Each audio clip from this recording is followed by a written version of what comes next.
औकात नहीं है तू मेरे फोन भी उठा ले, तेरी औकात नहीं है इतनी कि तू मेरे फोन भी उठा ले, तू सिर्फ पानी मार के सरकार के और कलाकारा का नुकसान कर सके को नू बता दे कि किस कलाकार का तेने भला करा। इतने कमेंट कर दो उस कलाकार के नाम के ताकि बेरा लाग जाए सरकार ने कि कौन ऐसा गंदा आर्टिस्ट है। जो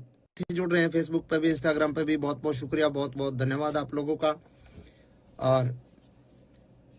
मैं किसी मुद्दे को लेकर लाइव आया हूँ, कोई खामखा किसी गाने प्रमोशन करने खातिर या वैसे लाइव नहीं आया हूँ। और मेरी रिक्वेस्ट है सारे भाइयों तक कि ज़्यादा से ज़्यादा एक बार शेयर कर दो वीडियो ने,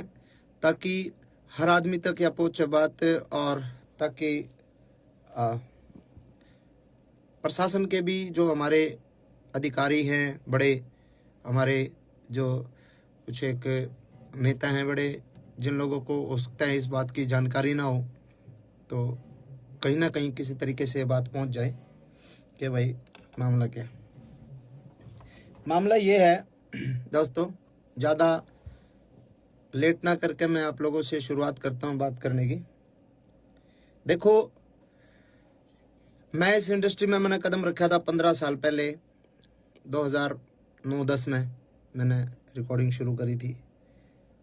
और गाने गाए, कोठे चढ़ ललकारू मारी गाल में एक पटोला तू, वैसे वैसे गाने गा के थोड़ा सा फिर अपना जॉनर चेंज कर करके इंडस्ट्री में काम करा और समय के अनुसार चीज़ें बदली, टेस्ट चेंज करने की कोशिश करी, रागनी करने की कोशिश करी दादा लक्ष्मी चंद की, कुछ एक और बहुत सारे आर्टिस्टों ने बहुत सारा कमाल काम करा इस दौरान। और इस दौरान अपने इंडस्ट्री एक तरीके से इंडस्ट्री में फिलहाल जो है एक संकट आया। संकट के है कि भाई उस म्यूजिक इंडस्ट्री के कुछ एक जो गाने हैं वो डिलीट करने लग रहे हैं, डिलीट करे गए, डिलीट क्या बैन किया गया उनको, डिलीट नहीं कह सकता मैं इनको, डिलीट नहीं हुए क्योंकि वो इंडिया में बैन कर दिया गया कि भाई भारत सरकार जो है आपराधिक श्रेणी में उनको रख दिया, किसी भी तरीके से गन कल्चर को बढ़ावा देने की बात करके या किसी भी प्रकार की बात करके उसको बैन करवा दिया गया इंडिया में। और चलो कोई बात नहीं, बैन करवा दिया, मैं मानता हूँ गन कल्चर अच्छी बात नहीं है और समाज के लिए ये ठीक नहीं है। लेकिन पहली बात है, वो जो पहला पॉइंट है वो ये पॉइंट है कि बैन करवा दिया, कोई दिक्कत नहीं है। अगर सरकार कुछ ऐसा चाह रही है कि ऐसे गाने नहीं बनने चाहिए तो मैं सरकार के साथ हूँ। सरकार अगर चाह रही है तो सरकार ने बिल्कुल इस कदम को उठाया है, तो इसको फिर अगर हम सफाई करने लगते हैं ना, सफाई करने लगते हैं और गर्दा पड़ा है, फूल पत्ते पड़े हैं, पॉलिथीन पड़ी है, कागज पड़े हैं, उसमें हम पॉलिथीन कागज ठाले गर्दार वो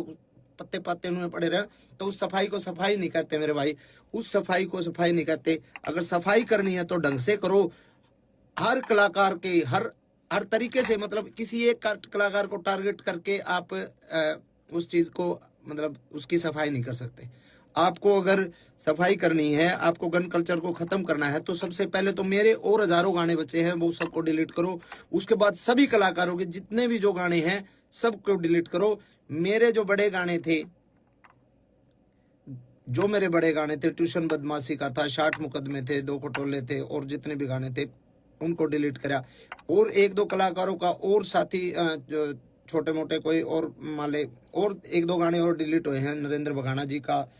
एक गाना डिलीट हुआ है शायद, एक गाना इनका अंकित बाल्यानोर का डिलीट हुआ है, एक शायद PS पुलिस तौर का डिलीट हुआ है। तो ये 1-2-3 और डिलीट करे गए ताकि ये ना लगे कि भाई अकेला मासूम क्यों है। लेकिन जो बड़े आर्टिस्ट हैं, जो बड़े मतलब वेपन्स के साथ जिनके लोगों के गाने आए, उन पे कोई सरकार ने कोई कार्रवाई नहीं करी। तो एक तो मैं ये चाहता हूँ कि सरकार अगर कार्रवाई करे, और सरकार का भी मुझे जो लगता है ना, मुझे ये लगता है कि सरकार जो कार्रवाई जो सरकार ने करी है, वो सरकार ने तो एक निर्देश दे दिया भाई ऐसा कुछ करो, लेकिन उसके बावजूद जिन लोगों को जिम्मेदारियां दी गई, जो छोटे वहां पे जो बैठे हैं वहां पे, मतलब कुछ एक हमारे कलाकार बिरादरी के ही कुछ एक